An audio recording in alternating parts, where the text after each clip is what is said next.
चलिए जी, डॉक्टर भीमराव अंबेडकर को भारतीय संविधान का जनक माना जाता है, यही परमपिता मान लो उनको कि उन्होंने इसको रचा था। 2 साल 11 महीने 18 दिनों में इन्होंने बनाया हमारे संविधान को। डॉक्टर अंबेडकर का यह विश्वास था कि संविधान सभा में उनकी जिम्मेदारी से अनुसूचित जातियां, तो माइनॉरिटी कैटेगरीज है, उनको संविधान में प्रारूप में सुरक्षा मिलेगी।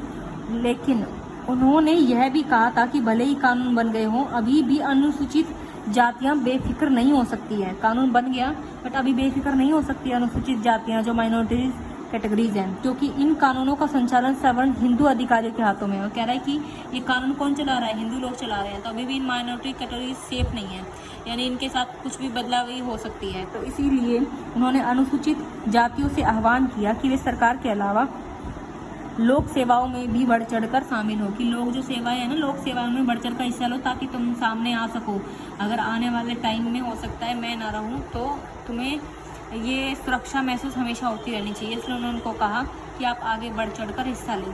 भारतीय संविधान के कुछ मुख्य आयाम क्या है, ये संघवाद है। तो ठीक है, संघवाद क्या है इसमें, इसका मतलब यह हुआ कि देश में एक से ज़्यादा स्तर की सरकारों का होना। भारत देश ऐसा है जिसमें एक से ज़्यादा स्तर की सरकारें हैं। हमारे देश में राज्य स्तर पर भी सरकारें हैं, यानी कि राज्य स्तर मतलब पूरे सिटीज़ में, हर सिटीज़ में अलग अलग सरकारें हैं हमारी, और केंद्र पर भी है। पंचायती राज व्यवस्था शासन भी है, वो तीसरा स्तर है हमारी सरकार का, जिसमें पंचायती राज होती है जो गाँव में होती है। संघवाद के अंतर्गत राज्य केवल केंद्रीय सरकार के प्रतिनिधि नहीं होते हैं, यानी संघवाद के अंतर्गत जो है राज्य केवल केंद्रीय सरकार के प्रतिनिधि नहीं होते, उन्हें भी संविधान से ही अपनी ताकत और अधिकार मिलते हैं, यानी कॉन्स्टिट्यूशन से ही उन्हें अपने अधिकार वगैरह मिलते हैं। भारत के सभी लोग जो है इन सभी स्तरों की सरकारों द्वारा बनाए गए कानूनों की नीति के अंतर्गत आते हैं। अब दूसरा ऑप्शन क्या आता है, भारतीय संविधान के आयाम में संसदीय शासन प्रणाली है हमारी। सरकार के सभी स्तरों पर प्रतिनिधियों का चुनाव जो है लोग खुद करते हैं। भारत का संविधान जो अपने सभी वयस्क नागरिकों को वोट डालने का अधिकार देता है कि 18 वर्ष से आप ऊपर हो गए तो वोट डाल सकते हैं। सार्वभौमिक मताधिकार का मतलब यह हुआ कि प्रतिनिधि अपने देश में अपने सभी लोगों की सीधी भूमिका निभाते हैं। ठीक है, चुनाव में, प्रतिनिधि के चुनाव में लोग जो है सीधी भूमिका निभाते हैं। इसके अलावा हर व्यक्ति खुद चुनाव भी लड़ सकता है, चाहे किसी सामाजिक पृष्ठभूमि कैसी भी क्यों ना हो उसकी।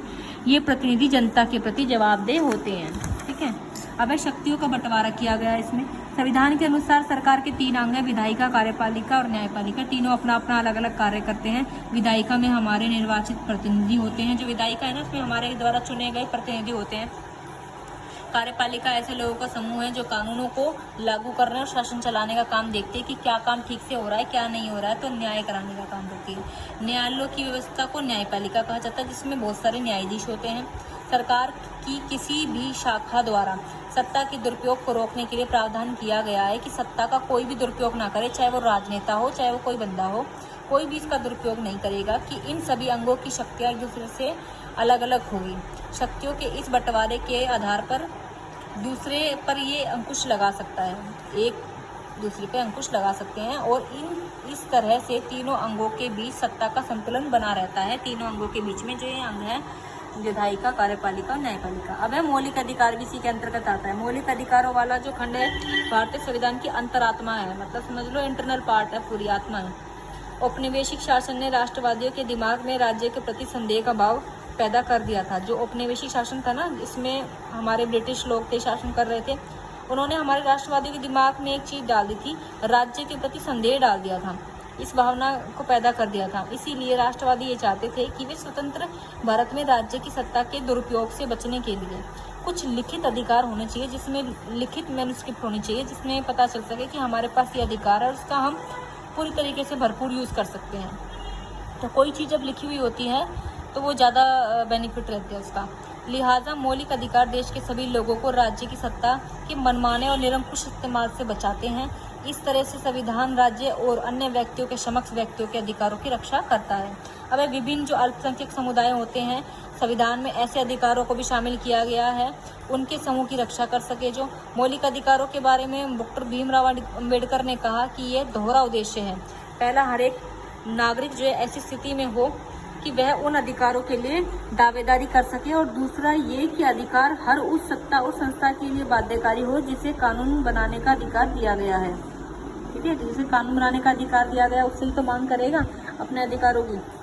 मौलिक अधिकारों के अलावा हमारे संविधान में एक खंड नीति निर्देशक तत्व बनाए गए, नीति निर्देशक सिद्धांत बनाए गए हैं, जिसमें हमें कुछ नियम होते हैं वो मानने होते हैं अपने देश की रक्षा के लिए। संविधान सभा के सदस्य ने यह खंड इसलिए जोड़ा था ताकि और ज्यादा सामाजिक व आर्थिक सुधार लाया जा सके।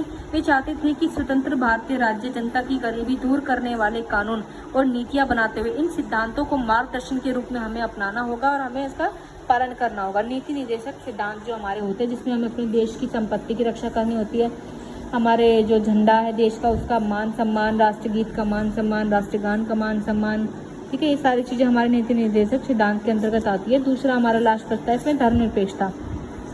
धर्मनिरपेक्षता जो यानी कि धर्मनिरपेक्ष वह राज्य जिसमें सभी धर्मों को स्वीकृति दी जाए, किसी एक को बढ़ावा ना दिया जाए, ठीक है। मौलिक अधिकार हमारे समानता का अधिकार, स्वतंत्रता का अधिकार, शोषण के विरुद्ध अधिकार, धार्मिक स्वतंत्रता का अधिकार और सांस्कृतिक व शैक्षणिक अधिकार। ये वाली वीडियो मैंने पहले डाली हुई है, आपको अगर ना समझ आए तो वहाँ से आप देख सकते हैं। Thank you.